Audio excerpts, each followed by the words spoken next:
Mme Germain. Oui, merci Monsieur le Président. Je suis très contente d'entendre que la protection de l'enfance fait partie pleine et entière, que la prévention spécialisée, fait partie intégrante de la protection de l'enfance. Je trouve que ça n'a pas été toujours dit comme ça dans les discussions qu'on a pu avoir il y a un an notamment. Donc c'est quelque chose qui est un élément de satisfaction pour nous. Et je me félicite que vous ayez entendu le message des associations sur le sujet et celui aussi qu'on a relayé auprès de vous, parce que ça n'a jamais été dit dans ces termes-là. Pourtant, malgré cela, et malgré le fait que c'est notre compétence obligatoire, donc, vu que la prévention spécialisée fait partie de la protection de l'enfance, le budget dédié à la prévention spécialisée, je le rappelle quand même, puisque ces orientations sont celles peu ou prou de l'année dernière, le budget dédié à la prévention spécialisée a quand même été amputé en 2016 de 800 000 € dans un contexte global où le budget était en hausse. Et donc, vous avez mis quand même un certain nombre d'associations en grande difficulté. Elles se sont exprimées à plusieurs reprises au cours de l'année écoulée, donc je ne vais pas reprendre à mon compte leurs paroles. Elles se sont exprimées très justement.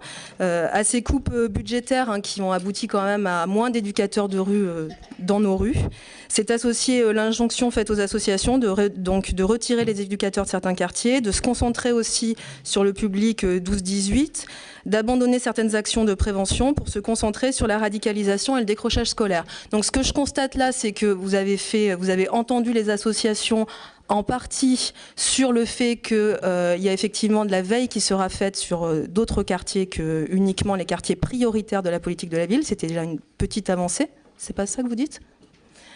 Et ensuite que le public, il y aura aussi une veille faite sur le public 18-20 ans. Mais c'est quand même faible au regard des orientations que vous réaffirmez là, qui ont quand même largement pénalisé la prévention spécialisée. Et le résultat de cette politique, concrètement, encore une fois, ça a été moins de présence auprès de nos jeunes et la disparition de certaines interventions. Je pense à des interventions très concrètes, par exemple celle qui était menée sur le centre-ville de Grenoble auprès du public non résident. Elle n'existe plus aujourd'hui. Je pense aussi aux interventions qui pouvaient être menées étroitement avec la mission locale sur l'accompagnement vers l'emploi. C'est aussi largement amputé puisque les associations ont été de fait quasi contraintes de mettre en œuvre vos orientations, sans quoi c'était la disparition de la prévention spécialisée. Donc évidemment, conformément à notre expression de l'année dernière, nous pouvons souscrire aux orientations que vous nous présentez aujourd'hui.